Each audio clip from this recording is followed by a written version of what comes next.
What's going on, Grandest family? What it do? We are back again with another video.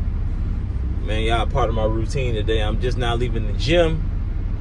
I hit the gym every morning, especially days that I'm not getting home at like 2 a.m., 3 a.m. If I get home at like 3 a.m., then, I'll go to the gym once I get me a nap in, get me a shower, go to sleep, get some rest. I hit the gym after that, but today, like last night, I didn't have any calls. I didn't have any rides last night, so I just said, you know what? In the morning, I'm gonna go ahead and hit the gym. Actually, no, I'm lying. I did have a call. I did have a route this morning. I had a FedEx route this morning, but it ended up getting moved to tomorrow morning. So tomorrow morning, I'm gonna do that FedEx route. So that was my whole plan. You know what I'm saying? Go through my routine so y'all can see my routine, me going to the gym and stuff like that, but ended up getting moved. So we still gonna do a video today. It's no big deal. I got plenty of video ideas. With that being said, I wanted to talk about my Courier Express experience and the truth about Courier Express. Like I said, I'm not trying to bash the company or anything like that, because who knows? I'm in Savannah, Georgia. Who knows what the Atlanta branch is like? Who knows what the Florida branch is like? But from my experience, it was not a great experience at all. I'm not even gonna sugarcoat it. There was nothing good about my experience. Absolutely nothing. From the time that I started, from the time I left, there was nothing good about it. But that's what I went through. Courier Express was my first contract opportunity. I ended up leaving my job to go work for Courier Express. And I knew the first day when I got on the job, I said, yeah, what did I get myself into? It wasn't like I was on edge about, okay, me quitting my job and me trying to figure out, okay, what I'm gonna do and stuff like that. No, it wasn't that. It was the contract itself, Courier Express. So, getting straight into it, for one, how I found it. So I found Courier Express on, of course, the internet. It was a website called CB Driver. I'm not sure if you guys are aware of that. And I can do later videos on how to find contracts, but you can find contracts through CB Driver. I'm gonna put it right here, CB Driver. And they also had ads on Craigslist, Indeed, LinkedIn. They had a whole bunch of stuff going on with Courier Express. So they was really pushing out, trying to find drivers. So I saw it and I seen it said $800 to $1,200 cargo van, sprinter van, and SUVs. That's what it said on the description. So I saw that. I said, oh damn, $800 to $1,200 a week. I can do that. So I called a lady. By this time, I already bought my truck. I bought my truck. I already had my insurance. I already had everything in the play. I already had my savings. I had everything that I needed to start. I applied, and the lady called me about a week later, and I was at work when she called me. And she was like, hey, can you start tomorrow? And I let her know, like, hey, like I said in the first video to you guys that, I want to put in the 2-week notice, because the job that I'm at, I never had an issue with them. They've always taken care of me. They always looked out for me. I'm not just going to leave this job. I need at least 2 weeks to give them a notice, to give them respect, Yeah, excuse me, I tried to block the sun. But after I put the 2 weeks in, right, I start. And the very first day that I started, I was supposed to have a shadow, like a chaperone, somebody helping me and helping me figure out whatever. Nobody even knew I was coming. Matter of fact, the lady, I never even met the lady. I'm not going to say her name, but I never even met the lady who signed me on and said, yeah, you got to be here and this and this. Yeah, I'm going to meet you. I never met her. The entire time I worked there, I never met her. I didn't have anybody help me with my first route. I was literally by myself the entire time, which is cool. I can figure stuff out, but it'd been nice to know that that was going to happen that day, because I was under the assumption that I was going to have somebody with me, because that's what she told me. After that, my first day I worked, they didn't put too much on me. They put like I had like 40 stops. To them, that's not a lot, but I had like 40 stops. So, me being naive and me being new to it, ignorance is not above the law. You're supposed to read your contracts. And that's another reason why I say try to find flat rate contracts. Find anything that is flat rate. I highly recommend flat rate, because no matter what, as long as you finish your route and you show up to work on time and you do your job, you are gonna get paid this amount. My contract was I was getting paid by the piece. The company was getting paid by how many stops they were doing, but I was getting, as a driver, I was getting paid by how many pieces that I scanned, how many pieces that I was delivering. So you get paid on average between 50 cents and $1 to $2 a box that you was delivering. Now, if you had something big like furniture, you can get between $5 to $10 per item. Mind you, I have a Dodge ProMaster City transit van, so it's like this. My truck is this size. There's no way I can fit in 1,000 boxes for me to make $1,000 a week, right? Because that was my goal. I wanted to make $1,000 a week here and then $1,000 a week on my other contract. You get what I mean? So to me, I didn't catch on until a week and a half later, because when I got paid, I didn't really notice it, because the first week they gave me $700. He said, "Yeah, man, we gave you $700." Like he was like, yeah. I'm like, well, $700. The description says $800 to $1,200. SUV, cargo van, Sprinter van. That's what it says. So you hooting and hollering about $700. I said, okay. Well, I took gratitude in it. You know, I got paid. You know, I'm happy. I'm doing whatever. Now this is when it hit me. The very next week, I did more work. I did more stops. I did more boxes. I said, oh yeah, I'm really finna get paid. And this son, you know, I told myself, I said, yeah, I'm finna get paid. I did more stops. Come to find out, man, I got my next check for that second week. I got $300. I'll never forget. I got $300. And I immediately called the manager and I said, you know what? Can I please get the addendum sheet? Can you email me the addendum sheet? Because, you know, when you look at new stuff, I paid attention to the pay, but I did not pay attention to the pay.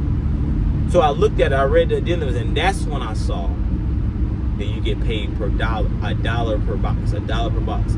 He literally just gave me, the first week that I worked, I only made like $100-something. He gave me the extra $600 so I could stay, because so many people were leaving. So many people were quitting. Like, they couldn't even keep up with people. So everybody was quitting. And I was like, why is everybody quitting? And that was why, because for you to make $1,000 a week, you have to deliver 1,000 boxes a day.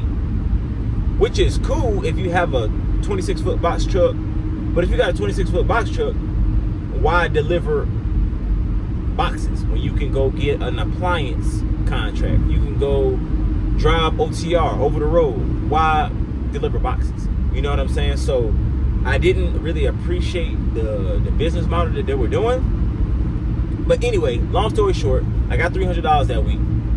I ended up talking to the manager about it. He gave me like an extra $200. He gave me an extra $200, so I had like $500 that week. And I told myself, I said, man, I don't know how I'm gonna manage to do this, man. I'm getting up at 4 o'clock in the morning. I'm getting off at like 5, 6 o'clock. I'm filling up my gas tank 3 to 4 times for $300 to $500 a week. The math is not mathing. So I'm not gonna get into too much detail, but long story short, man, I ended up that very next week, it was the same thing. I even got less money for more work. Like, as I was working harder, I made less money. So after that week, I just decided to leave. I only was at Courier Express for 3 weeks, but that's my experience. I'm not sure how they do it now. I'm not sure how they do it in other states and different regions and districts. And where I was at in Savannah, I was making about, on average, really technically like $300 a week. And to me, the way I wrote my business plan, I wrote my business model, that was not enough for me to sustain my business, and not only sustain my business, but sustain my family and my lifestyle that I got to do. Like, it wasn't even enough to pay the rent. Like, it didn't make any sense. I lost money in those 3 weeks. My first month of business, I lost money, which is cool. You're gonna lose money in business, you know what I'm saying? But once you see something, you got to take action, and you just got to move forward from it. You know, if you got a contract that doesn't make sense, and you know it doesn't make sense, don't sit there and try to tough it out and this and this. And if it ain't in writing, don't trust it. If somebody's telling you, oh yeah, we're gonna give you extra money, we're gonna do this, and it's not in writing, if it's not in the addendum, they're not obligated to give you that money. Unless you have a recording of it, and you can take a record and all that. But who got time for that? Nobody got time for that. Nobody got time for that. get it written down in a contract and try to write your own contracts. So right after I left them, I ended up getting my main contract with Airspace. That's what I do majority of the time is Airspace, and the pay is fantastic. I never had any issue. I had one issue with Airspace one time, but it was a glitch in the system, and it messed my pay up, and they fixed it within 24 hours. That's the only time that's the only problem I ever had with Airspace. Other than that, I don't have no issue with Airspace. Right now, I'm working on government contracts. So that's my story with Courier Express. Like I said before, don't take what I say and run with it and say, oh, Courier Express. I'm not saying Courier Express is the worst company ever. I'm not saying that. I'm just telling you what my experience was. I did not have a great experience at all. I didn't have not one good day there at all. However, I don't know how other regions are. They may be giving people flat rate. They may be actually giving people $1,200 a day to do 50 stops. You know what I'm saying? I was doing 50 to 60 stops a day, delivering like 80 boxes for it. Like, it just didn't make sense. Like, it did not make sense. And they were saying that they were going to put a stipend in for gas, and it was all over. It was unorganized too. Like, there'll be times I get to the warehouse and they never had my section ready. So when you get to the warehouse, they have a pallet, and everything that you're gonna take for that day or that week is on that pallet. It's in that section. So you got a row, and you got multiple pallets in a straight line. And when you get there, you gotta load everything up. So you gotta scan it, and you gotta scan it in order. You can't just scan it any way you want to. You gotta scan it in order that when you optimize your route, you got to scan it in the order of the route. So if I scan one box, if I get a box on top that's, let's say if I got, for an example, let's just say if I got 50 stops, right? And I scan a box. I get there, I get to the warehouse, and I scan the first box, and the first box is 44. The next box could be 30. The next box could be 20. The next box could be 8. The next box could be 5, 6, or 7. I have to scan all those boxes, put them in order, and then put them in my van. They don't come already in order. And it takes about 2 hours. I was getting up at 4 a.m. and it took me 2 to 3 hours just to scan the boxes and load my truck. Just to do that.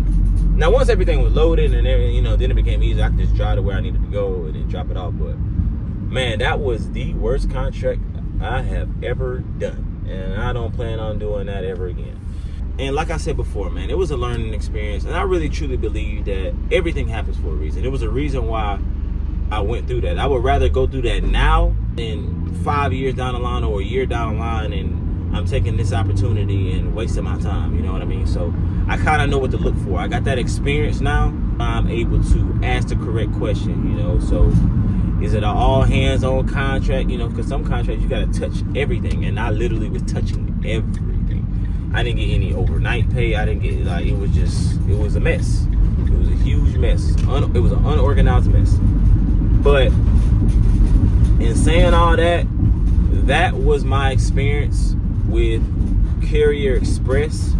I just told y'all that on the way home from the gym. Like I said, I was coming home from the gym. I just wanted to tell y'all that story about Courier Express. That was just really do your due diligence when you're looking at these contracts. Like I said before in the first video, do your best to, excuse me, y'all, I'm pulling in my apartment. I had to put in the code. But like I said before, man, do your best to read over the contract, read everything. And if you don't understand something, ask someone, ask somebody you trust, ask the manager, ask the supervisor, ask them. You know what I'm saying? The person in charge of the contract. Ask them, what does the fuel surcharge mean? What does this mean? Because you don't want to be like me and take a contract and now in 3 weeks you done lost over $1,000. You know what I'm saying? You didn't profit anything. You didn't gross anything. You didn't gross anything, and you didn't net anything. So you don't want to be like me. So with that being said, man, that's pretty much it for this video. Be sure to like, comment, and subscribe. If you guys found that video helpful in any way, be sure to comment down below. And again, I'm not bashing Courier Express. It was just my experience that I went through. And I hope you guys have a blessed day. That is pretty much it. This is Grandest Logistics, and I'll catch you guys on the next video.